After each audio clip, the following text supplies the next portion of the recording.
This is the future.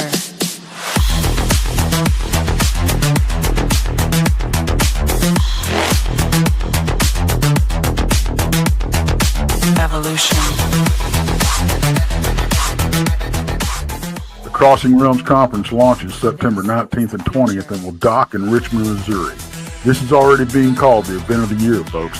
With an unprecedented list of speakers and special guests, 2 days of cryptids, UFOs, and paranormal presentations, along with a celebrity-filled ghost hunt, meet and greet, gallery reading, vendors, and a film screening. This promises to be both educational and fun. Go to Eventbrite.com to secure your tickets and vendor slots before they are all abducted. They're going fast.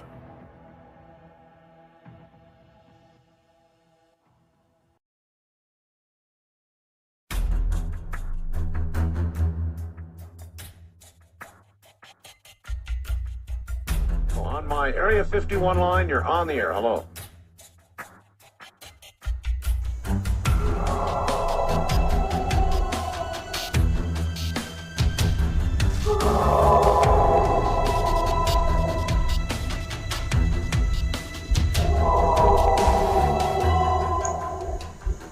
Welcome to the Blondes and Booze Paranormal Podcast, where what you've known as reality will be shattered by the truth.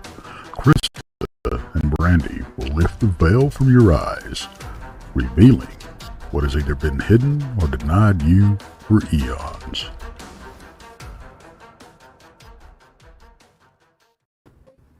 Yay.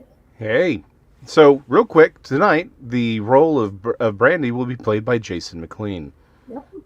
And it was actually a kind of funny story because you're actually supposed to be filling in for me. Yeah. So, let's, just to leave it all out here, Krista was supposed to be gone. I was filling in for her. Brandy was supposed to be here. Donny may still show up. We don't really know. But he might. And unfortunately, due to storms, very, very traumatic storms that are going on right now, Brandy's unavailable and Krista's plans were canceled. So she can stay home and everyone can stay home and safe. So it's the two of us for as long as you have us, really. Because West Texas is blowing in right now where I'm at, and apparently Missouri wants to kill you. Yes, exactly. Actually, Missouri is under a state of emergency. I've seen that. So, yeah, it's not nuts. It's not nice here in Missouri. So, and it's headed my way, and it's supposed to hit about 8 o'clock. So, which is in about an hour. Yeah. So, if you guys lose me, I lose power because my power was blinking. So. Yep. So we're gonna do the show for as long as we can tonight. We're gonna try. So if we disappear, just know that we loved you all. Yes. Not really. Well, guess what? What kind of footage would that be, man? Like we're live. I mean, and maybe not freaky. You get to see me get sucked out of my house Everybody or else. something, you know? Yeah. Tornado or something, you know? Exactly. Yep. Hey, you know what? If we can, of course, it'll all be safe, so we can just run it all the time. You know, There you go. really bump up those numbers. There you go. I'd appreciate that while I'm on the other side. So Boondock Mojo, hold on real quick. Same right here. Like all of West Texas is apparently in my atmosphere right now. I can only see about a quarter to half of a mile right now. It's insane. Wow. Right now. So yeah, That's how I think Brandy is too. So. Yep. So yeah, everyone just kind of stay safe. Apparently, it's spring, weather gets wild. Yep. Just everybody just needs to stay safe. So yeah. So yeah. It's hitting him now. So werewolves stay safe. He's in. He's probably an hour away from me, where he is. So. And then, Sinfully Wicked 67 said that a friend in Georgia says they're getting hit real hard too. So yeah, it's bad out there right now for a lot of people. I think tomorrow Mississippi and Alabama they have a potential for like F4 plus tornadoes there tomorrow. We're at the F3 mark here, but F4 is tomorrow for them. So it just what's up with our weather, man? You know what? It's spring. It happens. Yeah. That's just weather's nuts. You know, that's all I got. It's Texas. It's like when tornado season happens, we get to stand out. Everyone's like, "Why are y'all standing out in the yard?" It's like to know if the tornado's coming. Right. I We mean, do that too. Yeah. yeah, it's like this is. Everyone's like, well, why? It's like, because I know. I've lived here my whole life. I know how to feel when a tornado is coming. Yeah. So we're just, okay, do we need to be worried, or are we, it's like, how worried do we need to be here? And you're just looking, you're like, okay, green, pressure, Right. crap. Now we need to go hide under something. Right. Yeah. I have a big picture window or big, sliding glass door here, and I can see. So yeah, I've got a good visual till it gets all the way dark. Then I just watch the lightning. Exactly. So yeah, right now my allergies are killing me because like all of West Texas is here now. So yeah, just hold on. Yep, it's brown. So yeah, luckily no storm. It's just brown. So, yeah. That's because of all your dust and stuff. My son just sent me pictures of over by his house, and he's only like, I don't know, 10 minutes away from me, 10, 15 minutes. And there's trees down all over his area, and the storm hasn't even hit us yet. It's the wind, though. Yep. So, so let's talk some chickens. Yeah. So we are going to ask the most important question I think has ever really been asked, right? Why chickens? Why do they cross the road? And why do we need to stop them? However, I think really to understand the nature of the question, we got to explain goblins.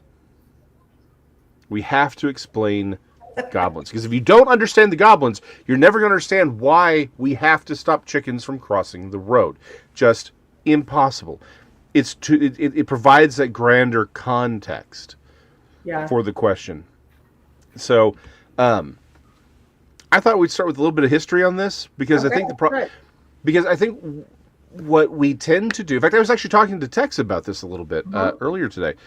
One of the great flaws that I think we need to, as a community, come together about and sort of understand is we tend to we take things for granted, and we take a name or a word that maybe has been around for centuries, and we assume that all the stuff that we associate with it now was associated with it back then. The context, the understanding, the assumptions, and we just say, well, but see, this word has been around forever. Therefore, what we think about it now is, the fact that it's been around for centuries, it validates the stuff that we think about it now. Great example. What have we talked about on this channel for a very long time? In other channels is Donny brought up the tulpa. Right? Yep. We talk about tulpas, and the problem is, that word is entirely, as we use it in this community, entirely divorced from its original meaning and its original context. Now we mean it to mean like a thought form creature, whereas it's essentially just the avatar, the astral avatar of a Tibetan Buddhist monk. Okay. Two completely different concepts. Right. But we use this word and we say, well, hold on. What about the idea of the tulpa? The tulpa's been around for centuries, maybe even 1,000 years or better. And it's like, well, hold on. Yes, in Zen, in Tibetan Hinduism and Buddhism, rather. Sorry. The tulpa, the concept of the tulpa has been around for centuries, but that ain't got nothing to do with what we're talking about over here. Right. So we do this a lot, and so we need to kind of look at goblins. We need to look at the history of that word, because we tend to clump things together and say, well, it's been around for centuries, not realizing that we were talking about something entirely different. Entirely different, right. So makes sense. Just let everybody know how this show got started tonight. We got to tell you. So yeah, please.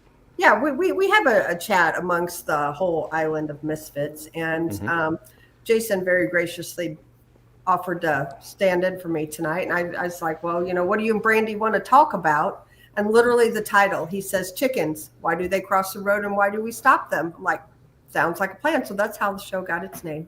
Yeah. I wasn't going to let them see how the sausage was made. We don't need to let the people know how the sausage was made. It was funny. It was good. It made me laugh. Mickey G, don't get ahead of the story. So the word goblin, we don't actually know where it comes from, right? There's a lot of theories. There is a word that comes from like an Anglo-Norman word, like Gobelin, which is similar to an Old French word. And there is a text from around 1195. It's in French Latin, and it's Goblinus. I'm never done Latin very well. And essentially, that was like the name of a specific devil or demon that was haunting around Evreux, Normandy. Again, I've never done French either. But so the word goblin, there's a lot of different theories. The 1195, there's one in 1114. I'm sorry, hold on. 1114, that's the Goblinus, which seems to be the name of the demon. But then in 1195, we have Ambrose of Normandy's Guerre Saint, and that's where we get the Gobelin. So we're not really sure exactly where it comes from, but the thing is, the word goblin seems to be a catch-all for a lot of different diminutive spirits that interact directly with humans. Sometimes mostly negative, but not all the time, right? They don't always have to be like it's negative now, but not necessarily back then.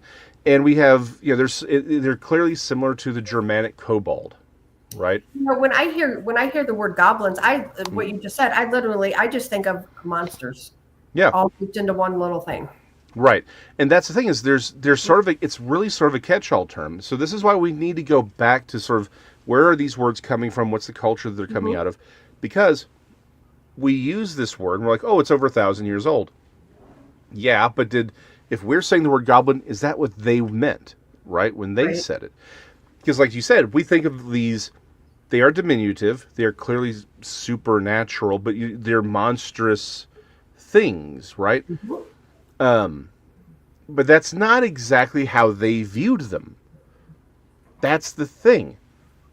They were very different originally, but it seems like but it's also goblin became like a catch-all term around the Middle Ages, where you have things like kobolds and essentially brownies and fairies and goblins. It's all the same. They were all essentially different names for the same phenomena, but they were all kind of grouping them together as sort of this catch-all term. It really didn't seem to be indicative of, say, a species, right? Or in so much as just it's something over there, right?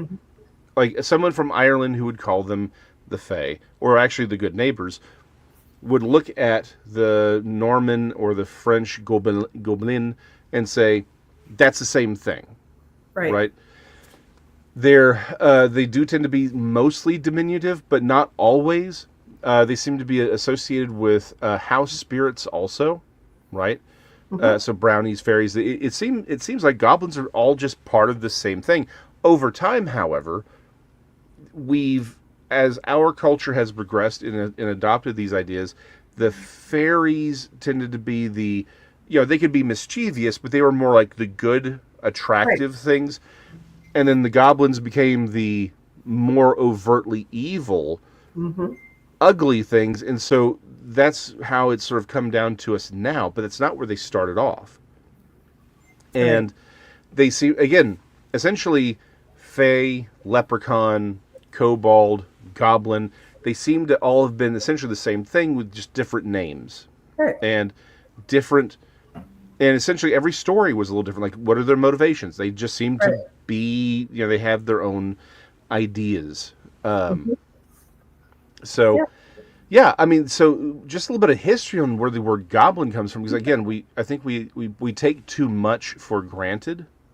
Like Donny in them on this past week's episode, he mentioned how vampire is very much a catch-all term, really. We have this very modern idea of what a vampire is, but if you don't have to go back very far before you realize, oh, that's not what that word means at all. All of the things we ascribe, essentially, it was kind of created by Bram Stoker and a few others, but it's sort of it was a catch-all. The reason vampires seem to have so many powers and abilities and weaknesses is they just sort of took all these Eastern European thoughts on negative idea on these negative spirits and just sort of morphed them into this one concept of the vampire. And that's where we have it. So again, we have this, we need to sort of realize, hold on, what we mean and what they meant, not always the same thing here. Right.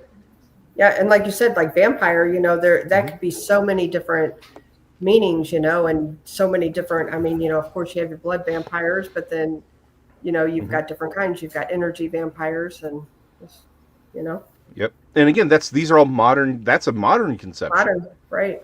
Right. And so we've evolved the word even more over the last 30 years beyond where it was even 100 years ago. Yeah. So, yeah, it's one of those things where until we understand and sort of lay down some of this framework, a lot of these conversations, I think, we miss sort of, by doing that, we miss, I think, obvious connections. Yeah. Because we're not really fighting, we end up fighting over assumptions rather than observations. Right. And just to help out little Patty, it's Idjit. Idjit is the superior for that right now. Yeah. And so again, what you're arguing over is you're arguing over the wrong stuff, and so you become an Idjit. Right. Yep. I've said that a time or two. Yes. I say it quite frequently, although I also have a few more adjectives that are not YouTube friendly. Yeah. Right. So. Same. Yeah. Anyway,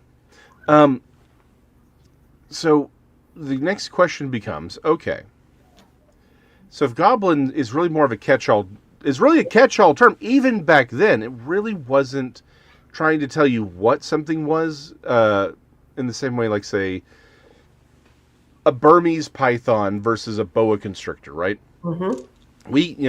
I think we have this context in our head or this concept, rather, I guess our context gives us this concept of, we can identify the species of a thing, and by doing that, we know what it is, how it behaves, what it wants, all of that, right? We like to categorize things.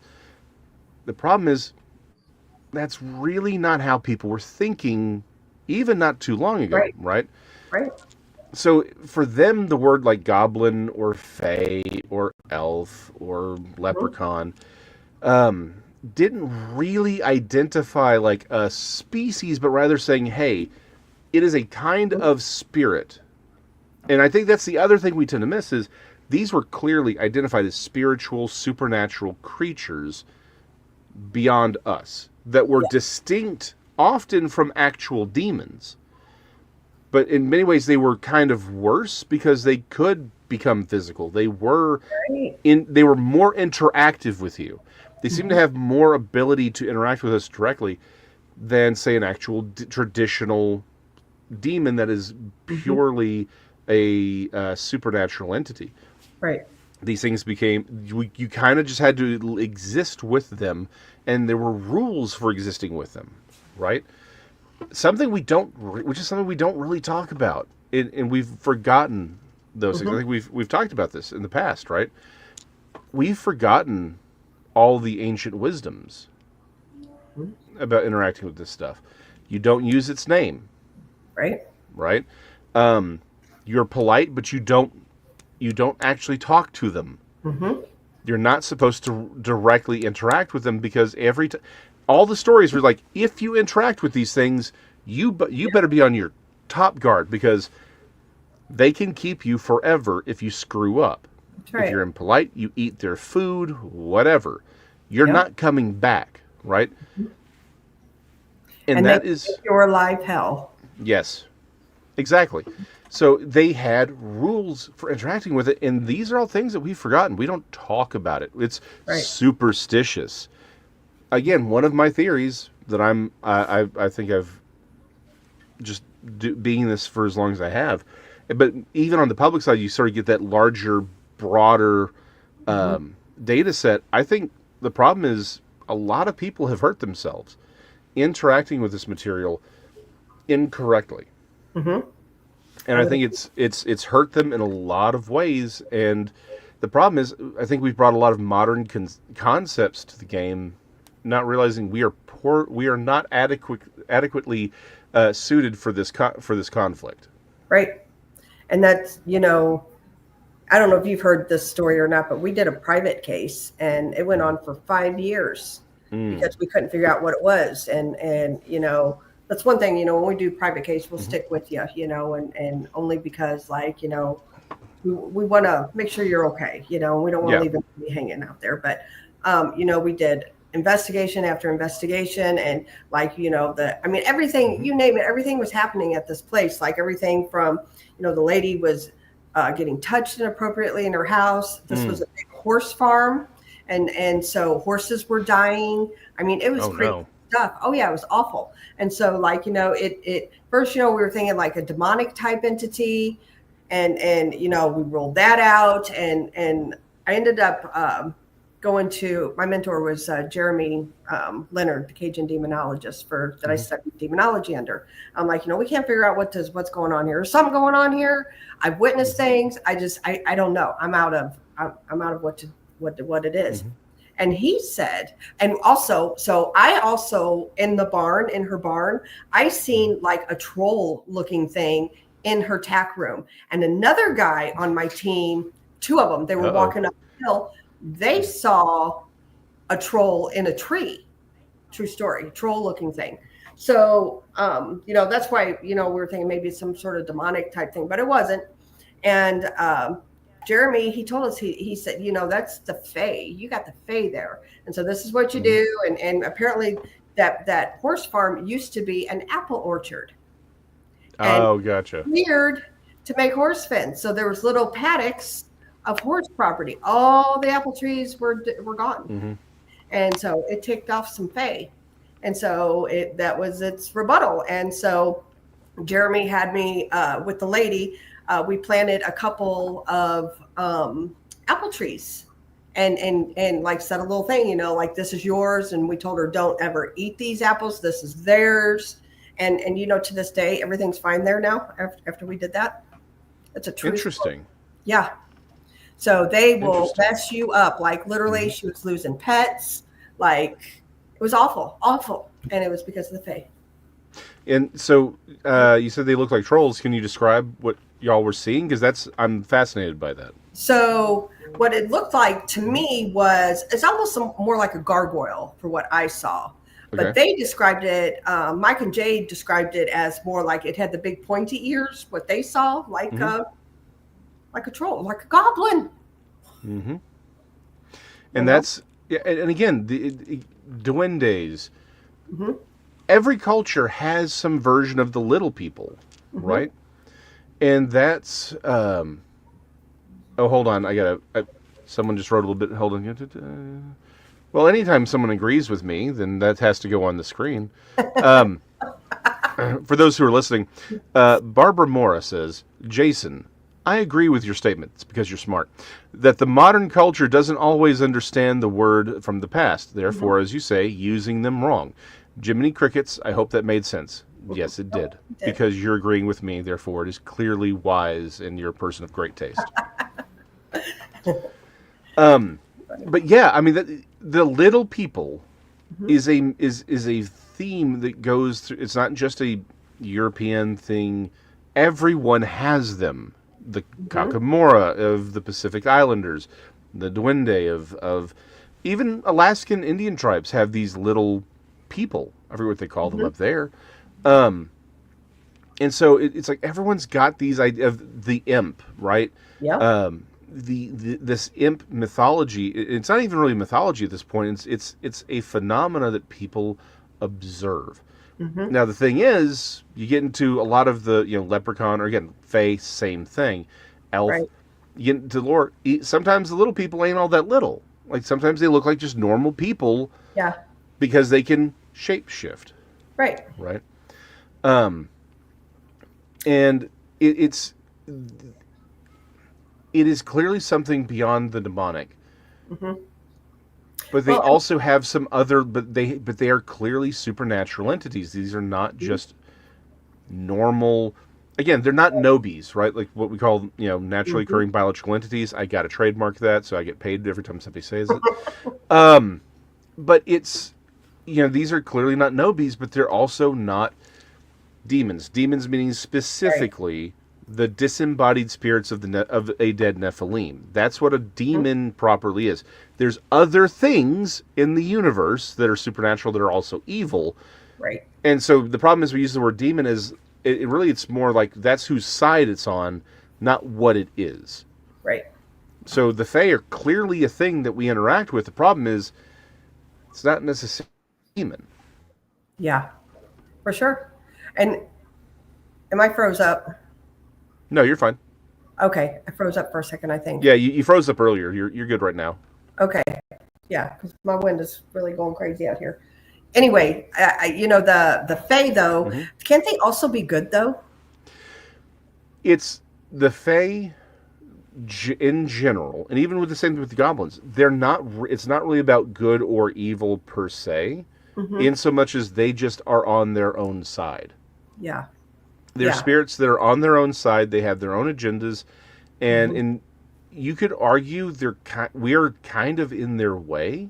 It seems with the stories, and this is going to sound very disconnected because I know people are like, well, aren't you going to get to how this applies to the chickens? Don't worry, we'll get there. Go in there. We'll get there. But this actually reminds me of the story in Joshua when God's ordered them to take Jericho and walk around 7 times. By the way, everyone's like, why? Everyone's like, well, why did they walk around Jericho 7 times? Why did God have them do that? Yeah. If you understand the Egyptian kingly ceremonies, when a new pharaoh came in, that's what that was. They would literally do these processions around around cities, and of course around these like statuaries, but they would walk around it 7 times. It was everyone understood what it was back then because they understood the Egyptian context for a lot of these concepts. But but when Joshua's trying to figure out what to do, this angel shows up and he says, "Are you for our enemies or for us?" And he goes, "Neither. I'm here. I'm a general of the army of God." He's like, "I'm not on either one of your side." And that it's one of those things where it's like that really should be a terrifying concept for humans, because we're like, okay, well, God's on our side. He's like, no, that's too small a view of all of this, right?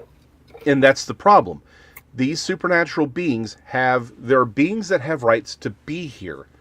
They are supernatural.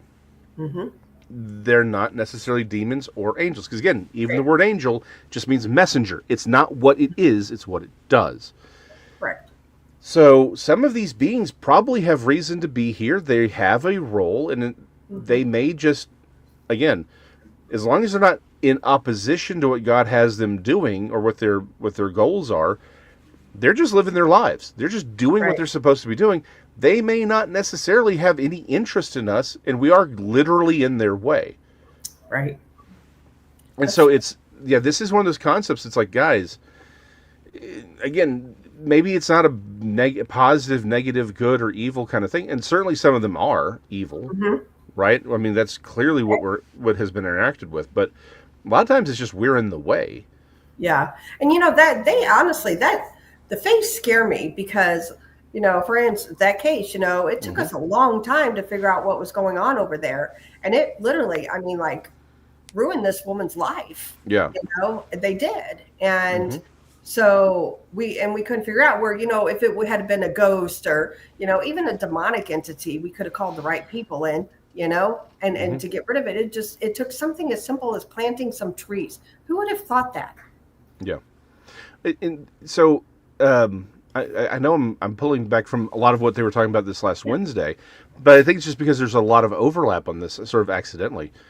There was a question, like the idea of iron affecting the Fae or the supernatural in general. It's like, why? Right? Why is that a thing? And there's a lot of different ideas on it. No one really knows where it came from, but it does seem to appear in multiple cultures, right? This idea that iron, not steel, but iron tools will affect the supernatural, particularly the Fae and that kind of thing. It seems to be the one theory that seems to work the best There's a modern idea that has to do with the fact that iron, being a ferrous material, somehow is disrupting the magnetic fields. I'm like, that feels too much like modern, like this sort of postmodern need to rationalize things. Right. Oh, hey, member Freight Musk. Look. Yeah. Thanks, Josh.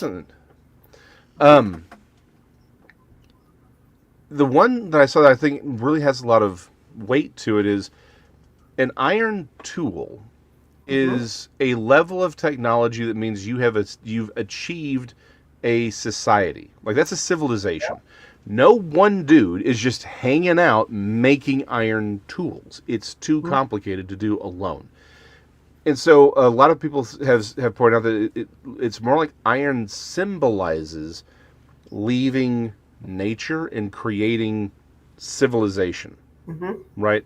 In many ways, it's we've separated ourselves from them, and we are now our own thing. And it seems to be, it's less about the material and more about what it means symbolically that we are, that we've advanced. And I think, and I'm really beginning to wonder, and this is something I believe it, but I'm still wrestling with what it means and how far this goes, right? Maybe it's all about authority. Maybe. Right? Yeah. So much of this seems to be about authority, what we allow. Again, there's layers to this. There's some nuances, but I think I see this general form of authority in symbology, seeing within a cultural context, seems to be far more important than any one thing. Because there's no one magic that works. And again, I don't advise using magic. No. I'm opposed to magic. There's a cross back there indicating I don't like magic. I don't think you should talk to anything that's not a human.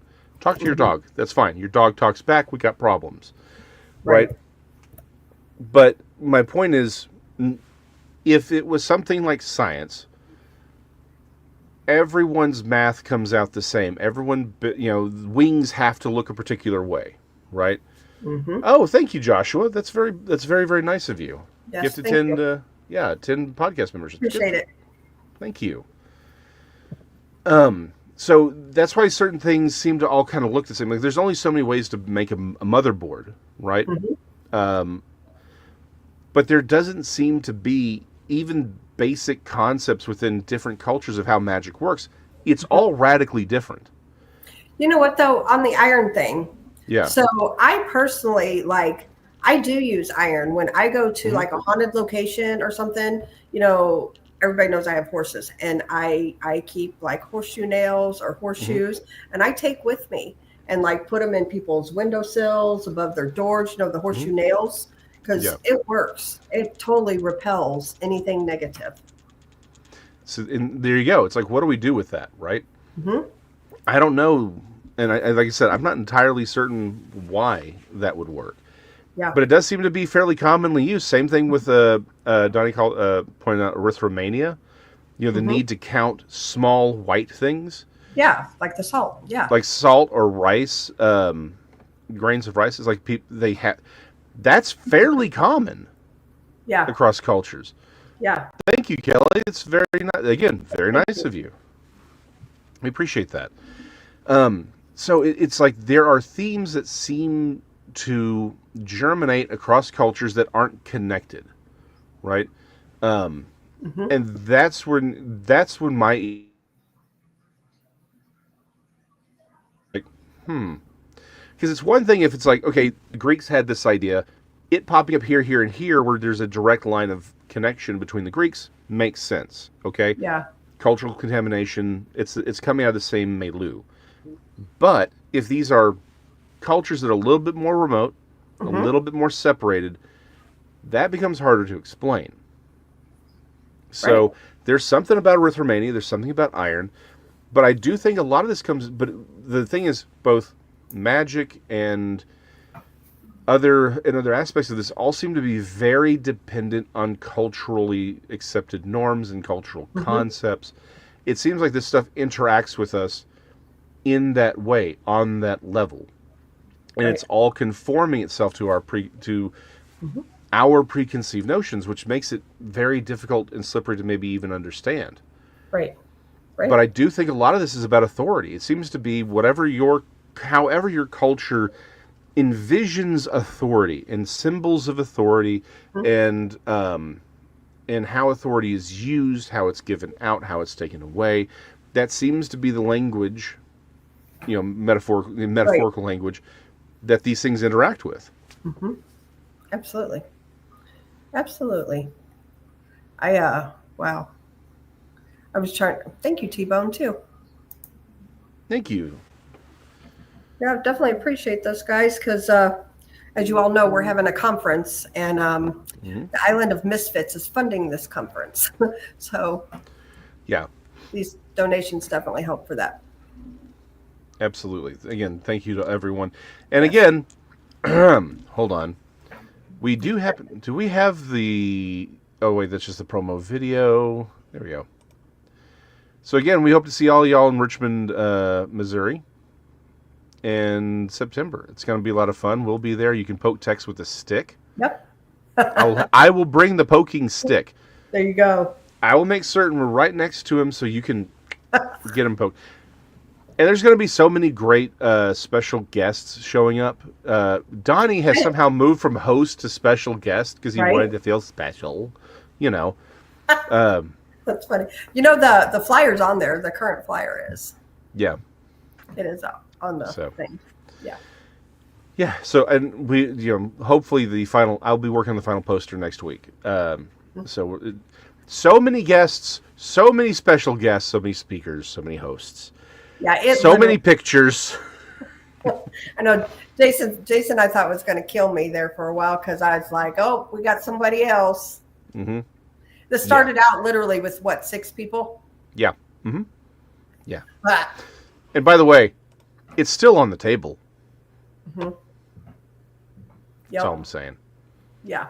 I'll just make certain you know where I am at all times. I think you'll be fine. Well, I did message you the other day because I did hear back from someone else that will be pretty big, and if they come, we'll announce it. But they're trying to make it work. They're not getting on the shirt. They know that. It's too late. March 1st, done. They know that. Yeah. That was the cutoff for the posters and the T-shirts and all of it. Yep, they know that. T-Bone says, Krista, can a poster be bought? Yes. Jason, can they be bought? There you go. They will be bought. We will be printing up plenty of posters to be. In fact, we're gonna have 2 different posters you can buy. One that's going to be there's like the poster that's going to go up in stores and stuff to promote it. You can buy those at the conference, and there's going to be another one that's more like a movie style poster. Nothing's going to be bigger than 11 by 17, so it'll be a little, it'll be more affordable, but it'll be mostly just the image that we'll be using. So yeah, there very much will be posters. Yep. And Mickey G says, Tex and Ken Gerhard better wear their hats. I won't know them if they don't. I guarantee they will both have. They will both have their hats. Yes. I don't think I'm trying to think how long I've known Ken. I don't think I've ever seen him without his hat. I've never seen him without a hat. I have known him. Okay. Yeah. It's a while. I'm doing the math in my head. I don't think I want to do the math in my head anymore. But I don't think I've ever seen him. I've seen him without his hat, but he never goes anywhere without that hat. Yeah. And I've seen Tex without his hat. And yeah. Oh, yeah. Yep. Yeah. Sparky asks, can we get one signed by everyone? So if you're at the conference, yes, you get absolutely go around and have everybody on there signed. And even the special guest, they'll be on there too, they know they'll sign. They're all good people. So everybody. Yeah, that's the idea. That's the whole fun here is you're going to be able to get them all signed at the if you attend the conference and buy a poster, you can have it signed by everyone. Yep. And I've done that in just about every conference I went to. I do that. I'm that one. Mm-hmm. Oh, who let Paranormal Paul in here? Well, darn it. I guess he doesn't have any bad weather quite yet. I'm going to block him. Hold on. That's too funny. All right. I think he's blocked. I think we should be good. No, we don't need any of that riffraff around here. Right. So, yeah, back to the idea of goblins, though, specifically, is that this is a word that really, when we look at the classical term, we need to think of it more as fae. Yep.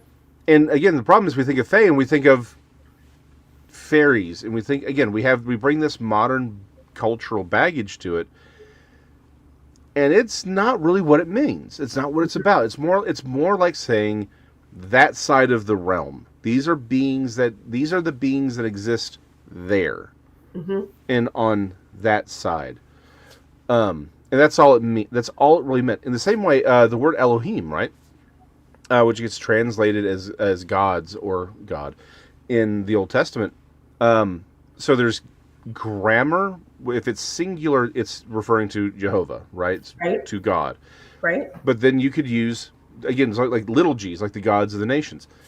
It wasn't set. The problem is we see G-O-D and we think, okay, we're saying that's what it is. Right. And really the word Elohim, I really highly recommend Michael Heiser's work on this. It seems to more mean just spirit. Because Samuel, when he's coming up in the prophet Samuel, after he had died, right, Saul goes to the witch of Endor. And she calls up Samuel's spirit. It says it's Samuel's spirit, but it's Samuel's Elohim. So Samuel's spirit is also referred to as an Elohim. So it just means, so if a dead person can be an Elohim, one of the gods of the nations are an Elohim. It's just that the God, Jehovah, is the Elohim. He's species specific. Then really we need to look at is almost sort of how the Plains Indians would call things like spirits. You had spirits and you had the Great Spirit, right? Same concept. It's more about saying it belongs on that side of the fence. It doesn't belong to this side of the fence. Right. Right. By the way, don't worry, Paranormal Paul is not blocked. I'm kidding. Hey, quick shout out to Shane, West Coast. Oh, hey. Hey, buddy. Hey, Good to Shane. see you. Yes. Yeah. And congratulations, he's now a police officer. Oh, congratulations. Yeah. Yeah. Very Excellent. Cool. Very cool. Yeah. We'll have you arrest somebody at the conference. He's a good guy. So that's the thing, right? The word goblin it doesn't actually mean what we think it means in our cultural context. Yeah. And I think maybe we need to be maybe a little less insistent on creating this idea of a species, right? Where it's like, well, this is again, as long as we know, like once we know, it's like, is it natural or is it supernatural? Okay, boom, we're kind of done with that. But then we kind of need to be able to say, okay, is it demonic, meaning a disembodied spirit? It cannot become physical. It had, those are those rules. But then there's the understanding there are other spirits out there, other types of spirits that are allowed to interact with us in ways that we're not really prepared for. Sure. In our modern scientific concept, and we need to start building a more robust language for how to have these conversations, because the problem is you use words like goblins or fae or elf or leprechaun or whatever, and the problem is it's bringing modern cultural understandings to the table, and the problem is these are largely hodgepodge concepts created by modern culture and comic books, which I love, fairy tale books, Hollywood. The modern werewolf that's all Hollywood. Literally, it's universal. It's the Universal Pictures werewolf is what we think of. This is a very modern idea. The vampire, as we discussed, that's a modern idea. Right. So we need to start building more robust language, and maybe there's a book in this somewhere, but a way of saying, hey, where are these concepts coming from? Where are the overlaps? Where are the cultural specific ideas? And what do we learn from that? How do we build this language to communicate with each other? To have something more... Wow, Josh. Oh, thank you. Thank you, Josh. Thank you. Definitely appreciate that. Yes, and we will definitely make certain the Church of Dogman gets their cut on that one. Don't worry. Yes. So for those who don't know about the Church of Dogman, go see Donny Choset's stuff. Yes. Much obliged, Joshua. Yeah, Now, absolutely. That definitely helps for the conference. yes. Now, I think we've come to that point where we need to answer the question. Now that we've explained the goblins and these spirits that we're interacting with that become material, all these things, we need to bring it full circle. Mm-hmm. Talk about how does this play into chickens? Why are they crossing the roads? Do we need to stop them? Mm-hmm. And I must say, the true answer here.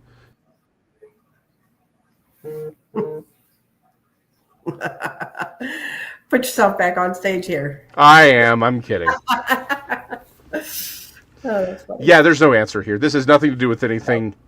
As You know yeah. what, though? I do have to say something about the chickens. Okay. Yeah. What's that? You look at a chicken and you look at their nasty legs Yeah. and think about a goblin. Yeah. You see the similarities? Oh, absolutely. And their behavior. Their chickens are atrocious creatures. They are. They really are. Okay, here's the thing. Baba Yaga in Russian mythology, she lives in a chicken leg house. It's a house on a giant chicken leg. Chicken legs are used in magical conjurings across many cultures, particularly in voodoo. Right. They are. Just saying, maybe there is a connection. Maybe those chickens crossing those roads are crossing the crossroad demons. Right. Maybe they're walking in these realms. Not only are chickens delicious, they are in communication with the evil. Absolutely. Yep. They walk in realms we dare not know. I think they do because look how they act. Like. Yep.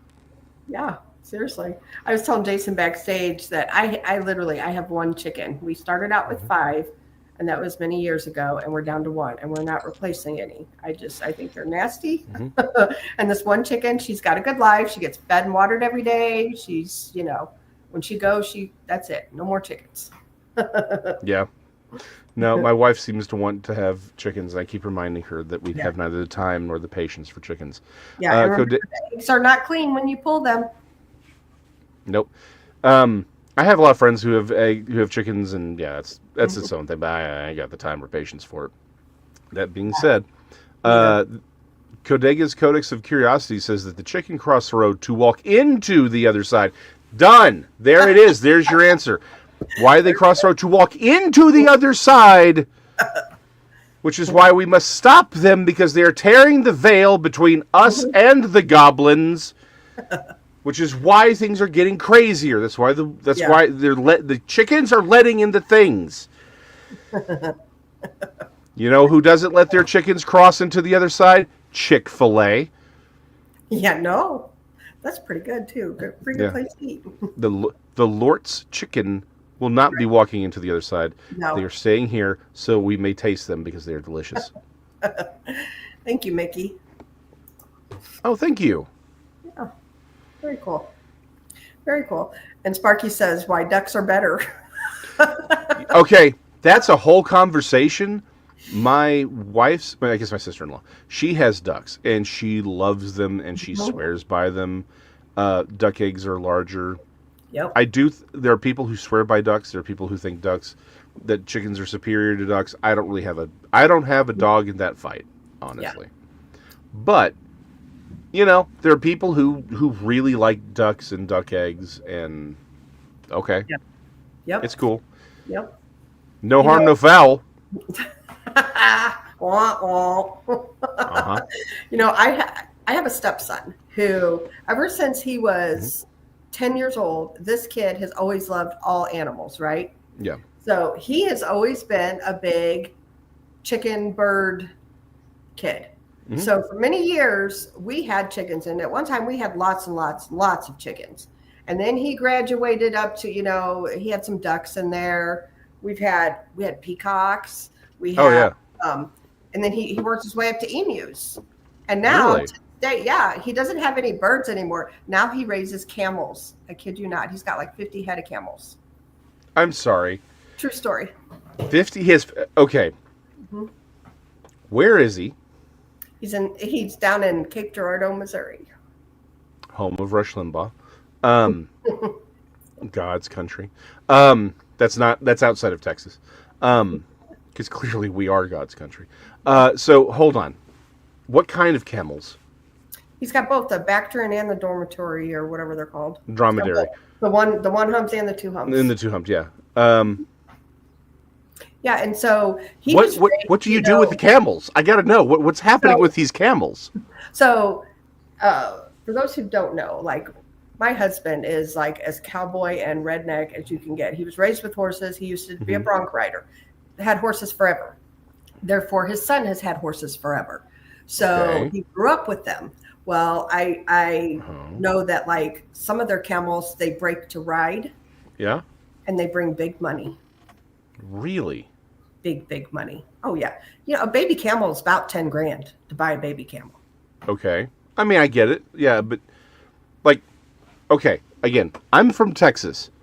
I get why I get the financial incentive for cattle. Mm-hmm. I get the financial incentive for horses.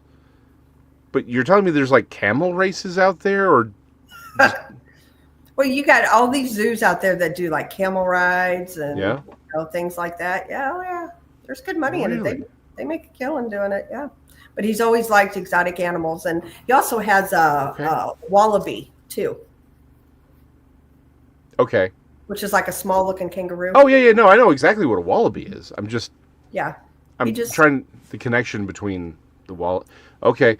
I'm just shocked. 50 head of camel? Yes.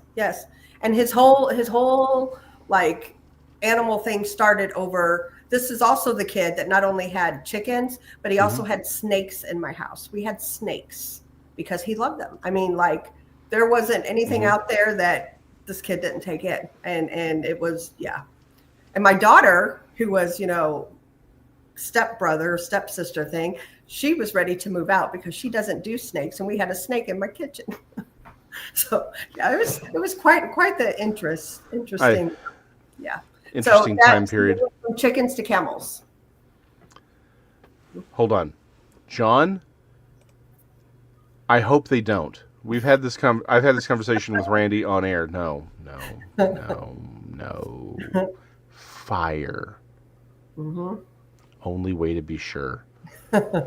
Please understand, if I'm the one holding the flamethrower, I don't care. Right. If you get in the way, you get in the way of the flamethrower. If there is a spider or camel spider, and I have a flamethrower, and I will, I assure you, being between anywhere in front of me is a dangerous place because I won't care. Burn it all. Let God sort it out. As long as that stays over there, I'm fine. I'm just trying to wrap my head around 50 head. A herd of 50 camel. Anyway, okay. One time we had thought about getting a zebra and breeding it with a horse, one of our horses. I have heard of people doing that. Zebras are assholes. Sorry, yes, I brought that. They are okay. For people who don't know, okay. Sorry to work blue there for a second. Okay, Joshua, I will never be at your house. Josh admitted having 20 pet tarantulas. No. So donkeys and wild asses are two very, very different things. Yeah. Same species, but one's domesticated. The other one will kill you and everyone you hold dear. That's right. Zebras you don't want to be anywhere near them. No, they're mean. And you breed them with a horse, you can get. See, my whole thing is my husband, he's into the gated horses now. And so he wanted a gated Zorse. Yeah, I've heard of those. So, but a Zorse would be a male zebra and a female horse, right? Male zebra, yes, and a female horse, yes. What happens if you breed a male horse and a female zebra? I don't know. It would be a hebra? I don't know. Because I know the male goes first in the breed to let you know what the breed is. But just same thing. Maybe it's like a mule too. Like you can't be rebred. I don't know. I'd have to check into that. Yeah, because I know that I know a zebra and a donkey is a zonkey. But yeah, okay, yeah. Anyway. Yeah. Yep. Shane says Hebra. Hebra. That's what I'm saying. I'm calling it. So. Yeah. Oh, hold on. Boondock Mojo is validating me here. Yep. Boondock Mojo says, I've only seen one man saddle break a zebra, and it tried to turn back and bite him in the entire time he was reining him. Yeah. True story. Yeah, they're mean. There is a reason why you don't see a lot of people doing zebra races. Nope. Zebra meat apparently is delicious. But yeah, no. You have, like, taming a zebra is very, very difficult. They don't want to do it. This is why there's more ostrich races than... It's not that it's never been done, right? I'm certain there are people who have saddle broken zebras, but it's very hard because they, again, the ass family of equine live up to their names. That's why, like, donkeys are one thing entirely. Yeah, no, zebras. The zebra is not. The zebra. The zebra. They're ornery. They're ornery. Yep. I would, Mike. I'm right there with you. I would eat zebra meat. I've heard it's delicious. They say horse meat's good. I don't know. I've never had it. I've had alpaca. Have you ever had alpaca? I haven't. I haven't had that many exotic meats in my life. I've had kangaroo, but only as like a jerky. Never had that. I had buffalo. Yeah, buffalo's good. I like buffalo. Elk is good too. Oh, I love elk. I love all the venisons. You know, and elk fall. I think elk meat falls in the venison category because they're deer. Stuff, yeah. So yeah, I love venison. Mike says horse meat is good. I don't know. The first time I actually had frog legs was with Tex. I have heard that. Well, people forget we used to eat horses more regularly. Again, it's been a while. It's been a good long while, but there are whole horse breeds that were designed for meat, not for riding or interesting. You know, for work. Yeah. Wow. So, yeah, but like frog legs. The first time I had it was actually with Tex, but it was at the catfish plantation. I always forget its name. Out in Jefferson, and that was weird. I like snake meat. I've never had that. See, no, I can't eat frog legs, and I couldn't eat snake. It's like chicken. It's like fish chicken. Fish chicken. That's the only way I can describe frog legs. Snake isn't that, like, snake is snake. It is kind of like, again, alligator tail's like chicken, right? It really does. Everything does taste like chicken. I don't understand it. Maybe the Matrix was right, and the machines just didn't know how to make certain things taste. They just made it taste like chicken by default. And here we are talking about chickens again. I'm telling you. Yeah. Again. Yep. It all comes back. So hold on, Bristol. See, again, I'm being validated by the good, wise people of the chat who clearly have great taste to agree with me. Bristol says, "LOL, fish chicken." He goes, "It really is, though. That's what I'm saying." Yeah, I can't eat that. So, Reed Shane's comment here says, I agree with Krista. Elk is amazing. Frog legs taste like chicken, especially with lemon pepper. Never eat donkey. It tastes like shit. Yeah, there's a reason. Mickey G, 100%. Chickens work for the NSA. See? There you go. Again. Yeah. Okay, hold on. Okay, T-bone? No, I can't. I love turtles too much. I can't do it. But here it is. Roger Blair says he's had fried groundhog.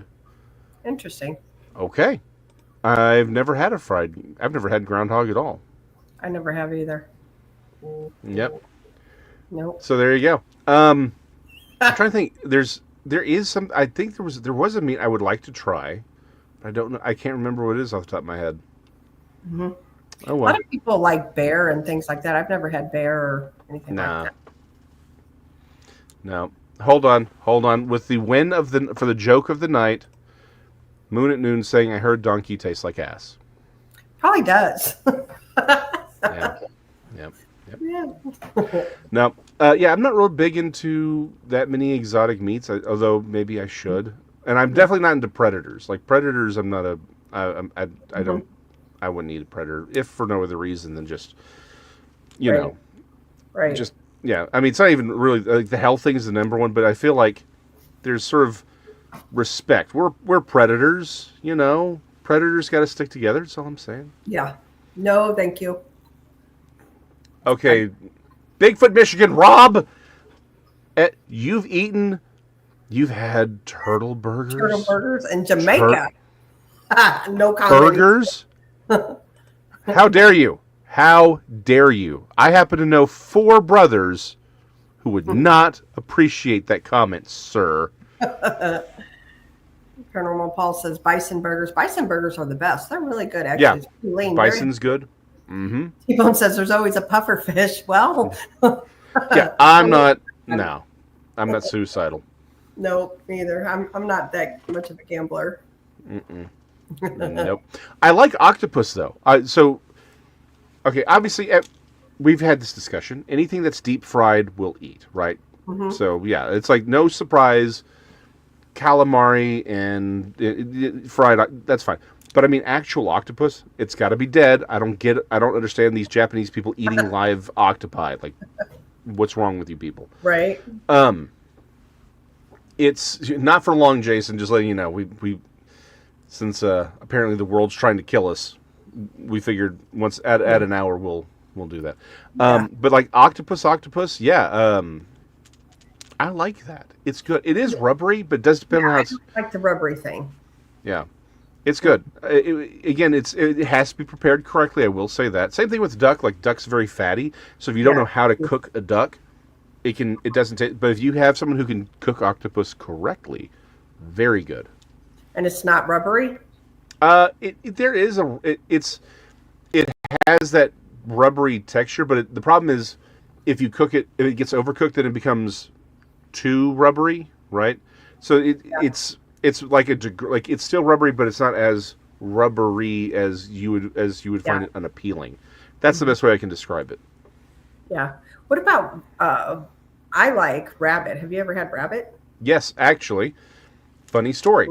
We accidentally started raising rabbits for meat. Accidentally? It's kind of a long story. We wanted them as pets, and then we just realized, there's a lot of them. So yeah, we got to find out what rabbit tamales tasted like. They're delicious. Mm-hmm. I like fried bunny. It's good. Yeah. No. Well, so here's the thing: people over here, we have such a big thing about rabbits, but like rabbit over in many places in Europe, like France and others, that's their chicken. Mm-hmm. Yeah. And it tastes like chicken. It does. Again, everything tastes like chicken, and it's weird. But yeah, it's Now the only problem, like, and again, rabbit was one of those things that we were discussing. My dog loves chasing the rabbits that live in the backyard. But like we were talking about possibly raising rabbits for meat. The problem with rabbit, okay? Sorry, I just saw Bigfoot, Michigan, Rob's, and I'm very disappointed. You've eaten a turtle, but you've never eaten bugs. I'm done with you. Well, look here. Yeah, go ahead, and then we can talk about this comment. Yeah, exactly. The thing about rabbits is you have to have an alternative source of fat because rabbit is so lean. If you eat it exclusively for protein, you have what's called rabbit starvation because there isn't any fat or enough fat in the tissues to transmit to you because we need fat to live. Right. I.e., why vegans look the way they do and often die, and get very, very sick. But you can go into what's called rabbit starvation because it doesn't have all the fats that you need to survive. So, yeah, I don't know. I've never heard that, but I don't eat it every day either, and it's been years since I've had fried. It's fine to have. Like it's a great source of protein. You just got to make certain you have an alternative source of fat. Yeah. Spooktator Bob's comment, some people say earthworms can be eaten and so can certain species of ants and termites. I am not that brave. I won't touch a bug, much less eat a bug. No. They are edible, but again, usually you're eating that kind of stuff as a survival technique, or you're in a society that has just no agriculture, and so that's what you're doing. I finally, however, and Krista can validate this because she got the text in the group chat. I finally crossed something off my bucket list. That was eating chocolate-covered grasshoppers. You did. I remember that. Yep. It's I could have crunchy. done that, Jason.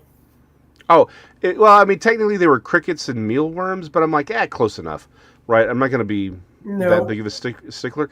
It just tastes like, those vanilla wafer, where it's like, it's just a crispy, like it's not Rice. Yeah. It's like that, but without the vanilla. That's all it is. Yeah, it's just crunchy. It's like a bland crunchy with chocolate on top of it. That's all it is. So did you just swallow it or did you chew it? No, I chewed it. No, absolutely. Oh, aren't you afraid it's going to get stuck in your teeth? It did. Oh, God. Not afraid. It did. So, but you know what? I ever since I saw that one episode of Saved by the Bell, growing up, where Screech had like chocolate covered grass, I'm like, I gotta have a chocolate covered grasshopper. And it's just been stuck in my head, and I had an opportunity to buy a small, like, it was just a couple of them. I'm like, You know what? Let's do it. Some, it was like chocolate. Some had, there was like some white chocolate on one. It was like, this was a cricket. It's like a tiny cricket. And then we had like some sort of mealworm. I'm like, I'll just do it all. So, yeah. Again, it's not a big deal, right? But, it's not. There, it's if you have the alternative to eat anything else, go with that. That's all I'm saying. It's not bad, just bland. Yeah, absolutely.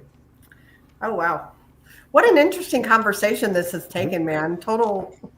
Mm-hmm. It's okay. Yeah. Hey, sometimes there's only so much that you can talk about with the paranormal. You gotta bring out into something. Yeah. Universal, like food, chicken. Yeah. Exactly. So, just saying. I'll stick with like the beef and the pork and chicken. Yeah. No. Absolutely. We should. Yep. Goat. Oh, I love goat and lamb. Goat and lamb also. Mm-hmm. Straight up, if you told me a few years ago that I would love lamb and mint jelly, I would have said you were full of it. I've never heard of that. Well, I've heard about mint and jelly for years, for a long time, but I've just like, that doesn't, like, it's like, nah, that's not a thing. So we have, so Fogo de Chão, if you've, most people think it's Fogo de Chão, it's not British. Oh, dang it. It's Brazil, Portuguese. So it's actually de Chão, Fogo de Chão, which is just delicious. However, a friend of mine was like, you have to do the lamb and mint and jelly. I'm like, the lamb. Near religious experience. Mm-hmm.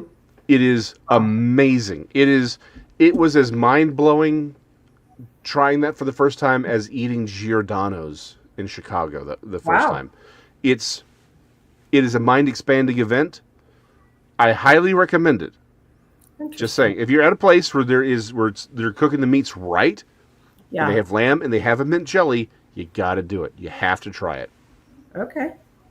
Wow. Hold on, T-Bone. Lambs are prey animals. They were designed to be eaten. God wants us to eat lamb. I'm not sure he wants us to eat turtle. In fact, I'm fairly certain he's not a big fan of us eating turtle. And I would like to point out there are 4 ninjas that don't like the idea either. I want to stay alive. There you go. That's all I'm saying. Too funny. So, but on that note, I think we will leave you good people to the rest of your weekend. We're hoping everyone makes it out because of, the storm's coming in. It's definitely getting a little spicy out there. Yeah, I got one creeping in on us. So hey, Krista made it all the way through. We weren't certain how that was going to happen. Did. So, and I'm glad you were here because otherwise it was going to be just me, and that's a bad idea. All good. So all y'all stay safe. Yes. I'd say to behave yourselves, but we all know that's not going to happen. Let's be honest here. Right. And I got to wake up at 3:30 tomorrow morning so I can go drive down. If you're in the San Antonio area, the AP birthday bash is going on tomorrow at the Norris Convention Center. You can go to my Facebook page and see the location. So if you're in the San Antonio region, you want to go see a free comic book show, come hang out. I'll have free candy. Other than that, we just have one last thing to remind you, in case you haven't heard.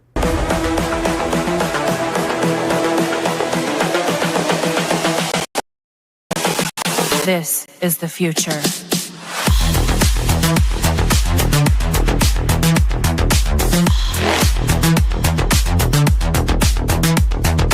Evolution. The Crossing Realms Conference launches September 19th and 20th and will dock in Richmond, Missouri. This is already being called the event of the year, folks, with an unprecedented list of speakers and special guests, 2 days of cryptids, UFOs, and paranormal presentations, along with a celebrity-filled ghost hunt, meet and greet, gallery reading, vendors, and a film screening. This promises to be both educational and fun.